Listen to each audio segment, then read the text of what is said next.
Cerca de 22 mil pessoas no Brasil têm foro privilegiado. Elas não são julgadas em primeira instância por crimes comuns.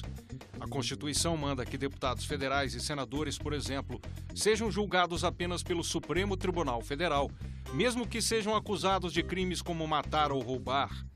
Da mesma forma, juízes estaduais e procuradores de justiça só podem ser processados pelos tribunais de justiça estaduais. Mas uma proposta pronta para votação final no Senado quer mudar esta situação. Todas as autoridades seriam julgadas por crimes comuns na primeira instância e poderiam ser presas se a condenação for confirmada já em segunda instância. O foro privilegiado passaria a existir apenas para julgar os crimes de responsabilidade inerentes aos cargos que ocupam. E para falar sobre esse tema, o fim do foro privilegiado, nós convidamos Eugênio Aragão, subprocurador-geral da República, e Samer Agi, juiz de direito do Tribunal de Justiça do Distrito Federal e Territórios. Senhores, desde já agradeço a presença aqui. Essa proposta que acaba com o foro privilegiado para todas as autoridades do país foi aprovada na Comissão de Constituição e Justiça do Senado no ano passado e agora está pronta para votação no plenário. O grande debate, o grande argumento que foi utilizado, tem sido utilizado na defesa da proposta é que ela caminha no sentido de acabar com a impunidade no país. Então eu pergunto aos senhores, são favoráveis a essa proposta, são favoráveis ao fim do foro? Vamos começar com o senhor Eugênio Aragão, que também foi ministro da Justiça. Olha, eu tenho um certo cuidado com esse tipo de debate no momento que o país atravessa crises políticas. Porque são debates que envolvem questões estruturantes e elas devem normalmente ser tomadas, essas decisões, com a cabeça fria, no momento em que o país tem condições de refletir sobre questões fundamentais sobre o funcionamento de suas instituições. Não sei se nós estamos nesse momento agora. Nós estamos, vamos dizer, muito sob o impacto, né, de um clamor público a respeito de impunidade, né, e que, de alguma forma, pode viciar esse debate, levar ele para um lado ou levar ele para o outro. Mas, em princípio, sim, é razoável que se pense que o foro não deve ser privilegiado para ninguém, porque nós vivemos numa república em que todos têm o mesmo tratamento diante da lei. Então, se criar algum tipo de privilégio sempre lembra aristocracia e não democracia, né? Mas, por outro lado, o que está no centro desse debate é a imparcialidade do julgamento, né? Esse julgamento feito na instância inferior, ele é mais imparcial do que o julgamento feito na instância superior. Por outro lado, também, quando a gente fala de imparcialidade, a gente também deve sempre lembrar da necessidade de haver um duplo grau de jurisdição, porque o duplo grau de jurisdição, ele é uma garantia da imparcialidade também. De certa forma, é uma segunda opinião que se busca de uma outra instância, né, para garantir maior isenção. Então, este é, sem dúvida, um problema de quem é julgado, por exemplo, pelo Supremo Tribunal Federal, né? Não existe uma outra instância, uma outra opinião, né, para dar ao réu, ao acusado, a opção de ter uma maior isenção no seu julgamento. Então, esse debate ele é extremamente complexo. Ele não é um debate para se fazer de afogadilho, né? Não, vamos dizer, não é algo de outro mundo, não é algo absurdo, vamos dizer, a discussão a respeito de certas autoridades terem que ter um tratamento adequado em virtude do cargo que ocupam. Porque as autoridades que são expostas ao público, elas, quando são julgadas, o seu julgamento tem um impacto diferenciado na opinião pública. Então, que esse julgamento, em função deste impacto, ele deva ter características específicas, né, isso daí também é algo perfeitamente legítimo de se pensar, né?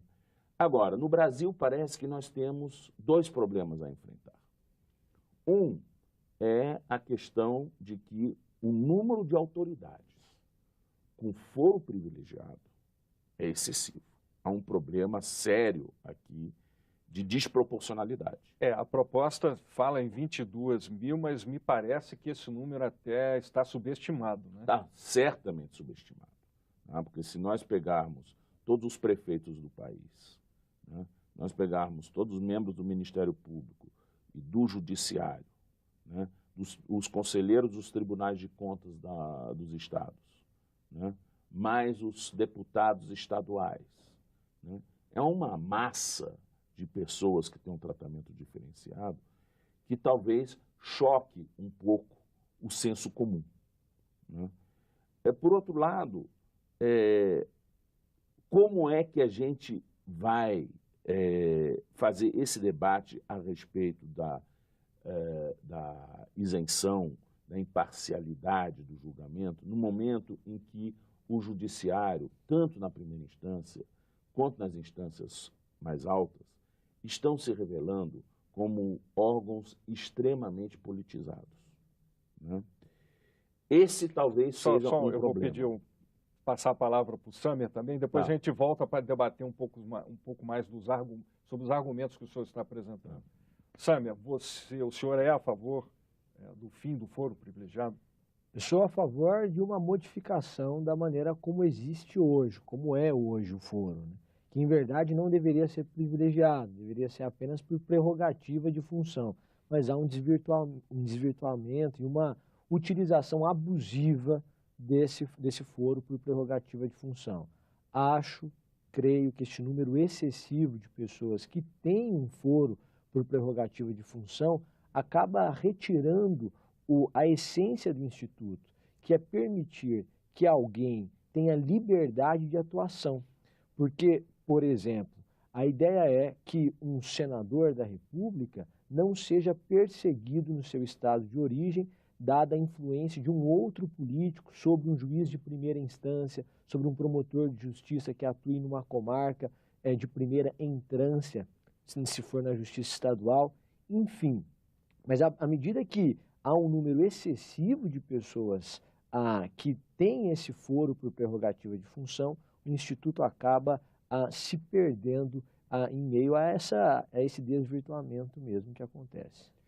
O argumento central que tem sido utilizado também pelos defensores da proposta é que os tribunais, ao contrário da primeira instância, não são vocacionados, não têm estrutura administrativa para a instrução criminal, ou seja, coleta de provas, tomada de depoimentos, e que isso, então, gera impunidade para os agentes públicos. Como é que os senhores avaliam esse argumento?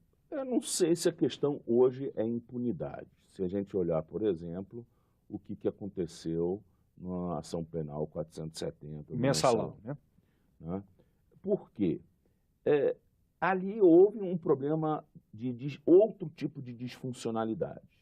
Precisamente porque o relator, ele está vinculado também a outros processos e não só aquele, ele não tinha tempo, por exemplo, de fazer os interrogatórios. Então, nós temos ali 40 réus, né, que não tiveram a oportunidade de olhar para a cara e para os olhos do seu julgador.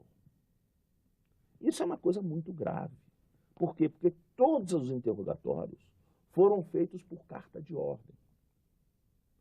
É fundamental que quem julgue olhe para a cara de quem está sendo julgado.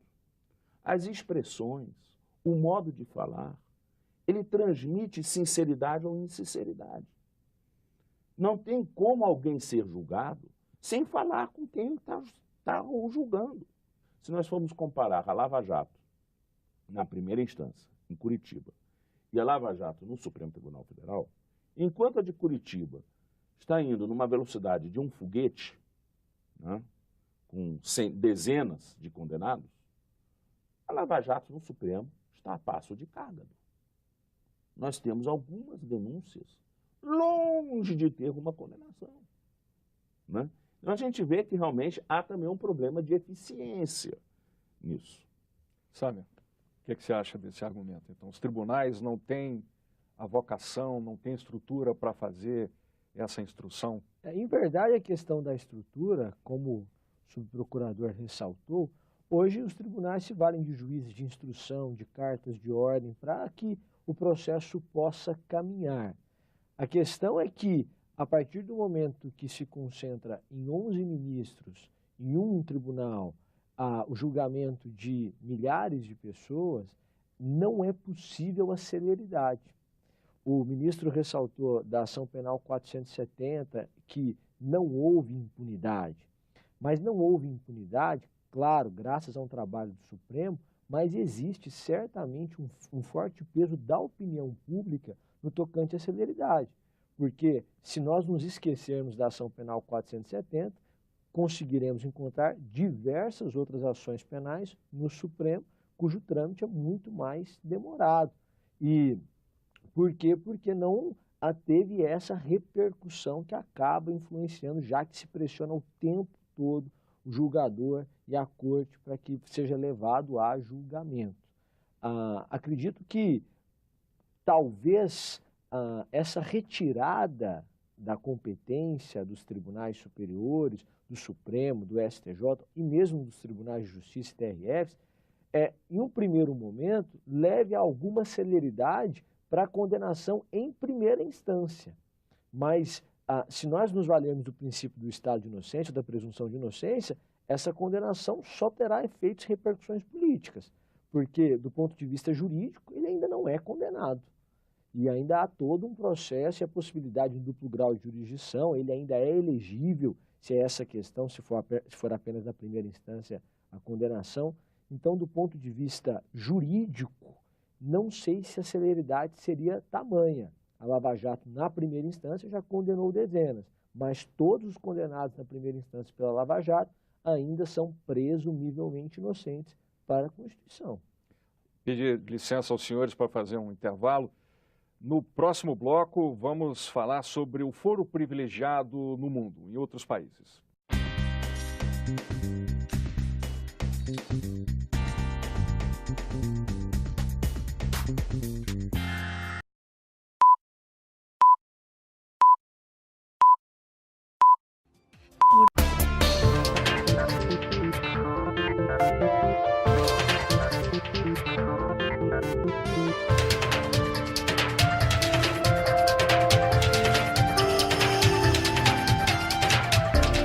Quem fica fora desdém, mas quem sempre ficou dependente do transporte alternativo, público, sustentável e não poluidor sabe o que representa. E foi assim que, depois de ir de ônibus e a pé, a terceira semana do trabalho do prefeito de Volta Redonda, Samuca Silva, iniciou-se em cima de uma bicicleta, percorrendo do início da Avenida Amaral Peixoto até o Palácio 17 de Julho, no bairro Aterrado, num trajeto de 3 quilômetros. Ele foi acompanhado pelo presidente da SUSER, Superintendência de Serviços Rodoviários, Wellington da Silva, e representantes de 2 grupos de ciclistas da cidade, Bike Anjo Volta Redonda e Volta Redonda Pedal. Samuca afirmou já ter conversado com donos das empresas de ônibus e que agora inicia um diálogo com representantes dos ciclistas. Com capacete, calça jeans e camisa social, o prefeito de Volta Redonda percorreu uma das principais avenidas da cidade e levou um susto quando um ônibus passou perto deles. Fundador do Bike Anjo VR, o ciclista Vicente Sacramento elogiou a atitude do prefeito, mas ressaltou que ainda não é seguro para andar de bicicleta no trânsito da Volta Redonda, ao perceber o episódio com o coletivo. O presidente da SUSER, Wellington da Silva, disse que Volta Redonda necessita de uma campanha de educação para que os ciclistas não sejam vítimas de motoristas imprudentes. Ele acrescentou ainda que a mobilidade tem que ser harmônica, os maiores veículos protegendo os menores. Para isso, será necessário realizar uma campanha de educação com os agentes da mobilidade. Um grupo de adeptos da priorização do ciclismo como meio de transporte para trabalhadores nas principais avenidas de Volta Redonda, o Massa Crítica, defende a redução dos estacionamentos para veículos automotores nas avenidas Amaral Peixoto, na Vila Santa Cecília e nos bairros Retiro e Aterrado. De acordo com integrantes do Massa Crítica Volta Redonda, que postou um vídeo no canal YouTube sobre o assunto, a maioria dos veículos parados nessas áreas comerciais não correspondem de fato como sendo de funcionários dessas lojas e escritórios. A alternativa apresentada por eles e defendida seria a redução dos estacionamentos para carros e ampliação dos estacionamentos para as bicicletas, magrelas ou bikes, como são chamadas popularmente.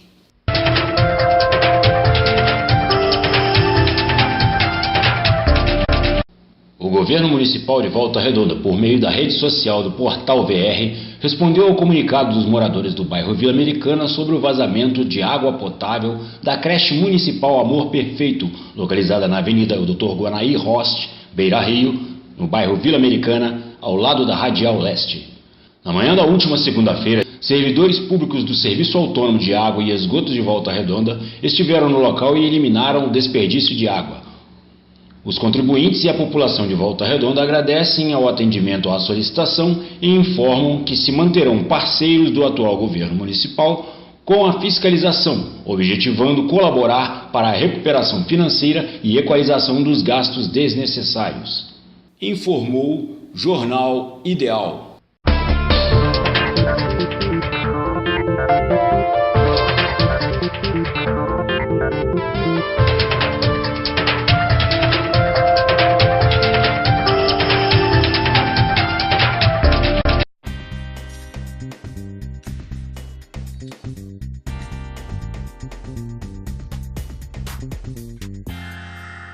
Estamos de volta com entrevistas. O tema é o fim do foro privilegiado. Os nossos convidados são Eugênio Aragão, subprocurador-geral da República e ex-ministro da Justiça, e Samer Agi, juiz de direito do Tribunal de Justiça do Distrito Federal e Territórios.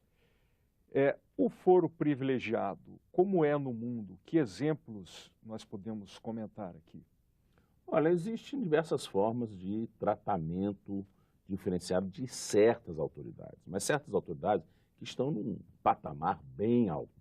Né? Por exemplo, primeiro-ministro e presidente da Itália são julgados no Senado italiano. Né?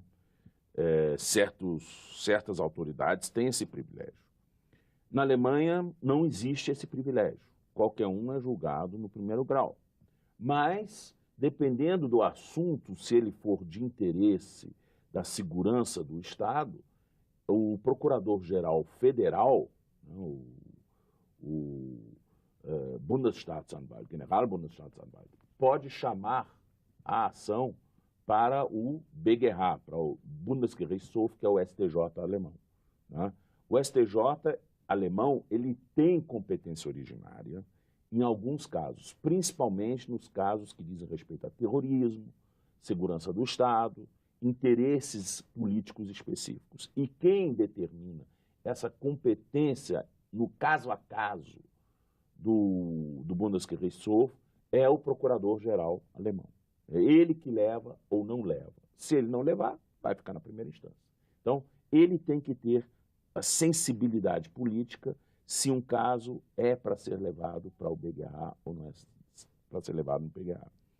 É razoável isso. Me parece que há casos que têm mais impacto do que outros. Né? Da mesma forma, por exemplo, no júri, existe entre nós o princípio do desaforamento, o instituto do desaforamento. Quando a gente sabe que uma determinada comunidade não tem condições de oferecer isenção no julgamento de um caso que causou clamor público, pode-se transferir esse caso para outra comarca. O senhor acha que, então, gostaria de perguntar, que houve uma emenda, uma emenda apresentada pelo senador Ricardo Ferraz, que acabou não acolhida pelo relator, senador Randolfo Rodrigues. A emenda previa a permanência do foro apenas para os chefes de poderes. Seria uma alternativa? Acredito que sim, acredito que uma alternativa razoável, porque não há desnaturação do Instituto. A partir do momento que o presidente, vice-presidente da República, presidente do Congresso, presidente da Câmara e os presidentes de poder, no âmbito do judiciário também, têm esse foro por prerrogativa de função, você permite que haja liberdade de atuação. Liberdade de atuação e de expressão daquilo que o cargo exige. O ex-ministro e subprocurador ressalta bem que, a despeito de, na maioria dos países que são países de destaque no mundo, não apresentarem foro por prerrogativa de função, há uma maior formalidade, uma maior burocracia, uma maior exigência para que se processe ou não se processe a autoridade, a depender da autoridade, a depender do caso que é levado a julgamento. E isso merece ser levado em conta, principalmente porque não é possível desconsiderar a cultura brasileira. Porque falamos da Alemanha, falamos da Itália, mas temos uma outra cultura aqui. É bem possível que o fim do foro por prerrogativa de função implique perseguições, principalmente em época eleitoral. Mas existem mecanismos de combate, habeas corpus, recursos, mas basta pensar numa denúncia oferecida nas vésperas ou às vésperas de uma eleição. Uma eleição em que se tem um candidato com 51% das intenções de voto e o outro com 49%, o oferecimento de uma denúncia às vésperas de uma eleição, um mês antes, uma semana antes, não é possível ainda que se questione, talvez 2 dias antes, não é possível que se questione junto a uma instância superior, e a eleição se define assim. O senhor trouxe um exemplo que suscita a discussão sobre um outro tema, que nesse caso específico, não seria um caso de abuso de autoridade? E existem os instrumentos, hoje, esses instrumentos são eficazes para combater o abuso de autoridade, por exemplo, de um membro do Ministério Público ou de um juiz, no caso que o senhor exemplificou aí? Existem instrumentos, existe até uma discussão de recrudescimento desses instrumentos, mas a questão não é apenas essa, é que ainda que esses instrumentos existam e ainda que eles possam ser utilizados, talvez o tempo não permita que eles sejam utilizados tempestivamente, adequadamente, oportunamente, antes de um pleito eleitoral, por exemplo. Então, há um efeito no pleito eleitoral, há um desgaste da imagem, porque ainda que... E o resultado depois não vai poder ser revertido. Não acontece qualquer mudança. A ação de improbidade, que não é uma ação criminal, não é uma ação penal, para ela hoje não há foro privilegiado, né? Os senhores acham que deve permanecer assim no caso da ação de improbidade? Olha, a ação de improbidade tem, aliás, uma história muito curiosa, né? Já houve a tentativa de se criar foro privilegiado com a ação de improbidade, que não deu certo, mas o Supremo Tribunal Federal tem um precedente muito curioso em relação a improbidades atribuídas a ministros do próprio Supremo, né? O argumento foi em 2 linhas. E na primeira linha é de que a improbidade não cabe quando existe crime de irresponsabilidade, né? Essa foi uma linha. Portanto, que há, de certa forma, um bis in idem entre o crime de irresponsabilidade e a improbidade, né? Não me parece que seja esse o caso, porque a lei de improbidade cobre hipóteses que a lei de crime de responsabilidade não cobre, né? A lei de crime de responsabilidade é muito ampla, os seus termos são muito genéricos, mas a lei de improbidade é mais específica, mas ela tem um âmbito diferenciado.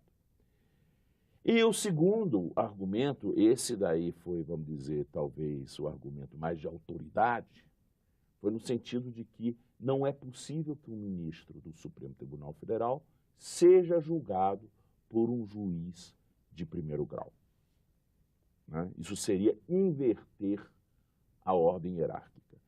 E me parece que ali, nesse segundo argumento, que nós vemos hoje um claro, vamos dizer, uma certa prepotência dentro, vamos dizer, da verticalidade em que se estrutura o judiciário hoje, né? Porque, veja bem, teve um outro caso muito curioso, que foi na prestação de contas no Tribunal Superior Eleitoral do Partido dos Trabalhadores.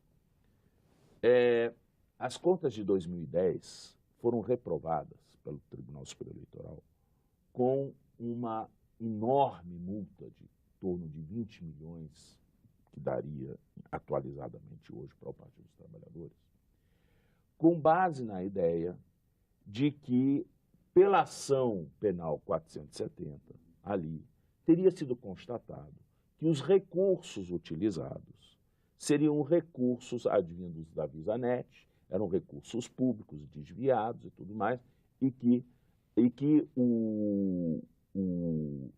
o empréstimo feito pelo partido no Banco Rural seria um empréstimo fictício, seria uma simulação. Ocorre que também, na primeira instância, o Partido dos Trabalhadores foi condenado, numa execução, a pagar esse recurso para o Banco Rural. Então, efetivamente, o Partido dos Trabalhadores fez um empréstimo e, como não pagou o empréstimo, foi executado. A execução foi implementada e transitou em julgado. Na hora do debate, o então presidente do Tribunal Superior Eleitoral, o ministro Dias Toffoli, me veio com esse argumento que eu julgo que é uma pérola, né? Entre a coisa julgada do Supremo Tribunal Federal e a coisa julgada da primeira instância, senhores me desculpem, mas eu fico com a coisa julgada do Supremo Tribunal Federal. Aí nós mostramos claramente como existe uma distorção em todo esse debate do que é a primeira instância, do que é o Supremo Tribunal Federal. Para começar, não existe hierarquia entre coisas julgadas, né? A Constituição fala do direito fundamental à imutabilidade da decisão que transitou em julgado. Então, isso vale tanto para a decisão de primeiro grau quanto a do Supremo. O que deveria ter sido aplicado ali era um princípio em que se admite esse conflito de decisões, e um conflito de decisões no direito penal, ou, nesse caso, no direito punitivo, sancional, que é a aprovação das contas, e com seus corolários punitivos, não é isso? Deve ser resolvido a favor do réu. Há duas decisões. Uma que diz que o réu simulou, o outro diz que o réu não simulou. Qual decisão que eu vou aplicar para punir ou não punir o réu? A favorável a ele, indúbio para o réu. O ideal para mim, neste momento hoje, que o país vive, se nós tivermos que pensar numa reforma constitucional, seria criar uma Corte Constitucional. Uma Corte Constitucional, tirando dela todas essas competências residuais que o Supremo tem, que não dizem respeito ao controle de constitucionalidade, e jogar isso para o Superior Tribunal de Justiça. Né? O que você acha? Reputo a ideia adequada, inclusive. O que o ministro está dizendo a Corte Constitucional necessariamente faz política, já que decide se uma lei é válida ou não é válida perante a Constituição. A partir do momento que essa Corte Constitucional também precisa julgar criminalmente alguém, pode ser que o debate político contamine o julgamento do ponto de vista jurídico. E sugere, então, que o jurídico, estritamente, digamos assim, vá para o Superior Tribunal de Justiça e a parte constitucional fique apenas com o Supremo. Talvez seja o caso, mas neste caso, teríamos que aumentar a estrutura do próprio Superior Tribunal de Justiça, porque 33 ministros não conseguiriam, com celeridade, dar vazão a essa demanda. Por outro lado, teríamos uma maior celeridade no Supremo. É uma discussão do ponto de vista jurídico e do direito mesmo, absolutamente válida, no meu entender. Acho que talvez possamos deixar apenas uma autoridade, ou duas, o presidente e o vice-presidente da República e o presidente do Congresso junto ao Supremo, eventualmente, e as demais junto ao Superior Tribunal de Justiça, seria uma saída. Bem, senhores, estamos chegando ao fim do programa. Quero agradecer a presença de vocês aqui e espero contar com a sua colaboração de vocês em outras oportunidades aqui na TV Senado. Com certeza. Obrigado.